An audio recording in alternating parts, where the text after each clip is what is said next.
Fala galera, tudo certo? Passando aqui rapidinho, só para pedir para vocês aí o like e para se inscrever no nosso canal, que isso ajuda muito a produção do nosso conteúdo, beleza?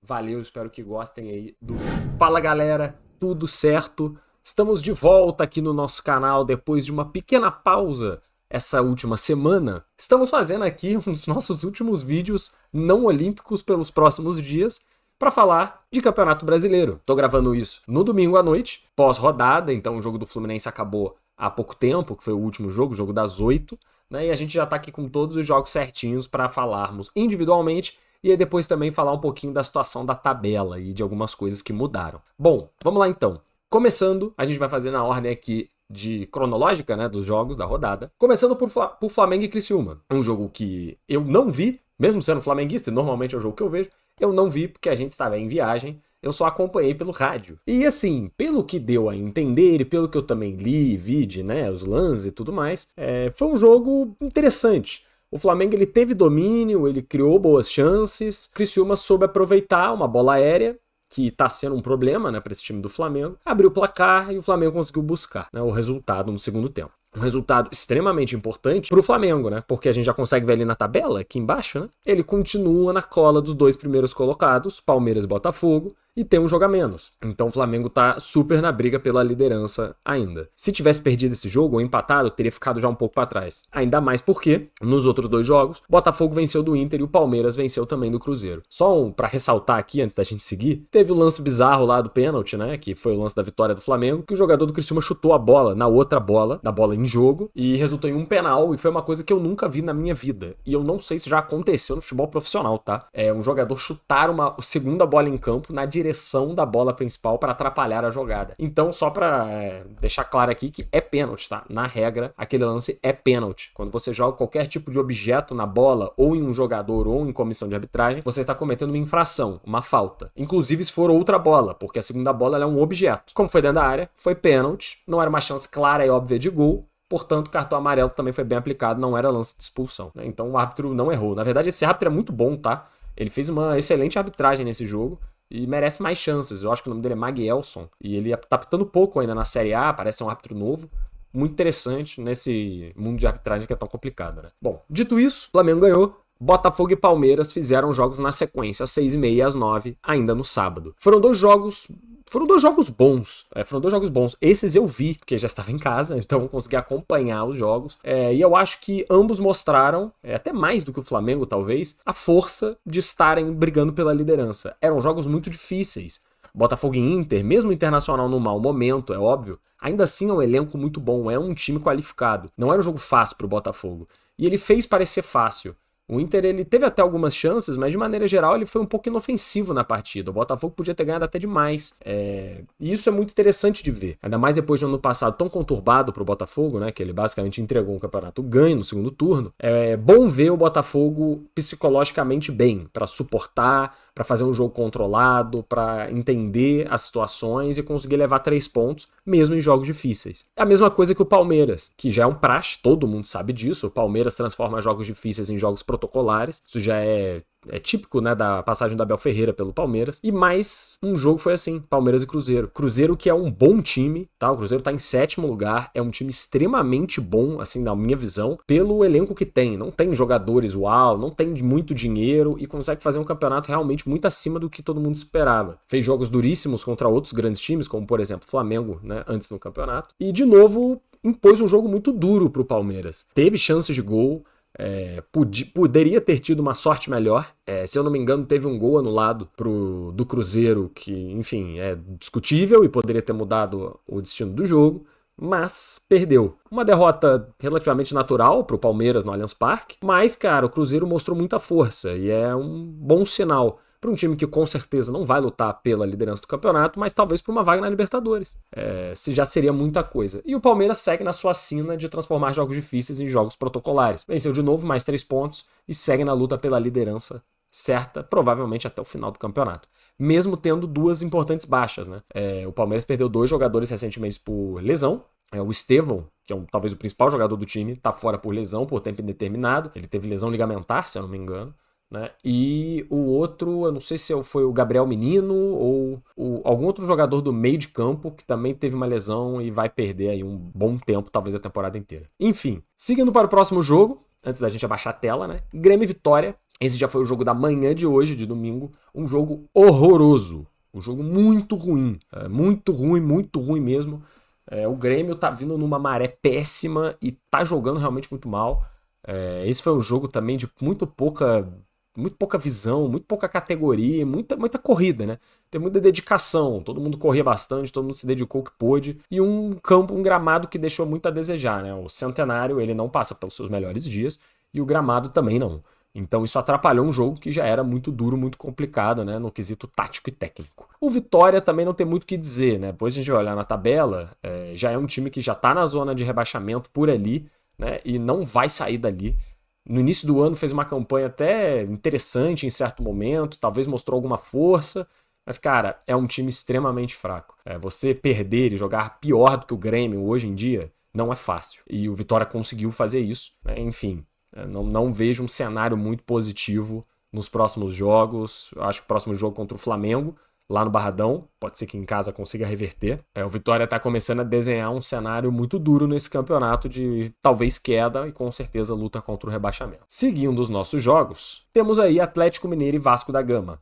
Um jogo que foi também realizado hoje às 4, junto com o Bahia e Corinthians, e foi bom, foi um jogo legal, muito mais para o Atlético Mineiro do que para o Vasco, né? O Vasco não jogou bola. Voltou a parecer aquele Vasco de antes dessa boa sequência que vinha tendo. Que parecia que não viu o jogo, cara. Jogadores perdidos, jogadores sem conseguir ficar com a bola no pé, trabalhar jogadas, fazer coisas interessantes no jogo. De novo, foi um Vasco completamente apático e totalmente dominado pelo Atlético Mineiro, que ainda teve um gol anulado porque a bola saiu de campo na cobrança de escanteio, então poderia ter sido pior esse resultado. E era um jogo que a todo momento parecia claro que iria sair esse gol do Atlético, né? E o Vasco em nenhum momento impôs reação, impôs algum tipo de resistência a tudo isso. Resultado muito importante para o Atlético Mineiro, que voltou a vencer. Ele vinha numa seca, numa sequência muito ruim, um time que na teoria deveria estar brigando por liderança, por título, talvez por Libertadores, está hoje em 10º, tá em 9º, totalmente distante dessa região da tabela.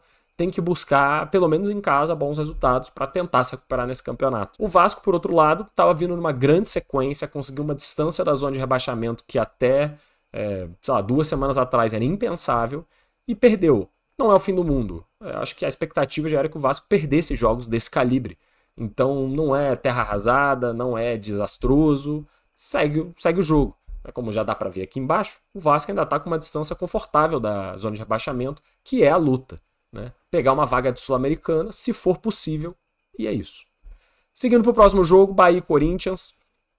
Um jogo que o Bahia pressionou, principalmente na metade final do jogo. O Bahia tentou tudo que podia e não foi feliz. É aqueles jogos que a bola simplesmente não vai entrar, teve bola na trave, o goleiro Hugo Neneca fazendo grandes defesas no Corinthians, a bola simplesmente não ia entrar hoje. Foi isso que aconteceu, acontece também. Que não tira o fato de que o Bahia é um time excelente nesse campeonato. Ficou um pouquinho para trás na luta pelo título, é verdade. Talvez fosse natural pela profundidade de elenco, mas ainda tá ali. Ainda tá ali, pode ser que ainda consiga voltar para a briga, mas com certeza briga pela vaga do G4 até o fim do campeonato, o que já é um resultado, na minha opinião, grandioso para o Bahia esse ano. A SAF começou agora, os investimentos começaram agora, para esse ano que se espera algo grande do Bahia.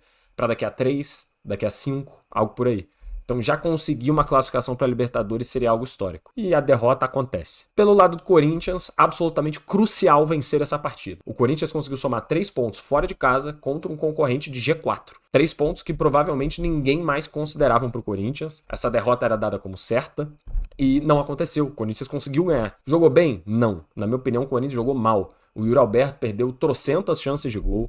O time não consegue também trabalhar bem a bola e mostra muitas deficiências técnicas e táticas. Mas o Ramon Dias já parece que está mostrando um trabalho aí, pelo menos psicológico, desse time acreditar, ser guerreiro, ser aguerrido e voltar a vencer, mesmo na adversidade contra todas as probabilidades. Numa luta contra o rebaixamento isso é muito importante. Esses 3 pontos podem fazer a diferença lá na frente, porque não é todo mundo que vai ganhar do Bahia na Bahia. Então, resultado importantíssimo para o Corinthians, que ganhou um respiro na luta contra o rebaixamento. Já nos jogos das 6h30, Red Bull Bragantino e Atlético Paranaense. Foi um jogo que eu não vi. Então eu não tenho grandes opiniões aqui sobre o que aconteceu em campo, Mas são dois times que vêm aí numa pegada de lutar por uma vaga de G6, G7, G8. Já tiveram momentos melhores nos últimos anos, isso com certeza. Não são mais aqueles times, são times muito novos, times parece que em formação. E foi um duelo que o Bragantino venceu, conseguiu esses 3 pontinhos num confronto direto, né, por essa vaga de Libertadores. Resultado importante para o Bragantino em casa. Já Fortaleza e Atlético Goianiense foi um jogo curioso, porque o Fortaleza saiu ganhando, o Atlético empatou, eu achei que podia acabar nesse 1-1, resultado meio embolado, ruim para todo mundo. Fortaleza mostrou força mais uma vez. É um outro time que, junto com o Cruzeiro, está fazendo uma campanha absolutamente espetacular nesse Campeonato Brasileiro. Tá aí no G5, se eu não me engano, G6, a gente vai dar uma olhadinha depois, mas totalmente também além do esperado, depois de um início de ano muito ruim, teve aquele atentado ao ônibus do Fortaleza, que prejudicou muito o preparo do time no início da temporada, mas ele parece que já se recuperou com o Vojvoda, e que é um excelente técnico por sinal, e agora já tá aí brigando novamente por vaga de Libertadores, que parece que virou uma tendência do Fortaleza, ficar nessa parte de cima da tabela, né? E algo que é muito, muito bom para o futebol brasileiro, né? Um time que não tem investimento tão grande quanto o outro, ser competitivo e poder mostrar que é possível também. Então, um resultado muito bom. Para o Atlético Goianiense, contrapartida, um resultado tenebroso, né? Porque, como dá para ver já na tabela, ele tá em último. O Fluminense venceu, tá aparecendo ao vivo, mas o jogo já acabou, tá? É coisa do site. E o Atlético Goianiense, ele vem numa sequência horrorosa, já embicou pro rebaixamento. 11 pontos, não tem elenco como tem, por exemplo, Fluminense, não tem investimento como tem, por exemplo, um Grêmio, não tem nada e já está em último. Não acredito numa recuperação do Atlético Goianiense. Eu acho que ele já embicou aqui para um futuro complicado, né? Então, mais um resultado difícil para o time que vai lutar até o final para tentar sair do rebaixamento. Para fechar, a gente teve aí o jogo de Juventude São Paulo, um jogo que eu também não vi, mas, enfim, 0-0 tem tudo para ter sido um jogo horroroso, né, lá no Mané Garrincha, até também por isso, né, o Juventude jogou no Mané Garrincha, igual o Flamengo jogou contra o Criciúma, né, venda de mando de campo, Flamengo porque está recuperando o gramado do Maracanã, o Juventude eu não tenho ideia do porquê. Só que isso, obviamente, prejudica muito o jogo, né? Porque tem pouquíssima torcida do Juventude e do São Paulo em Brasília.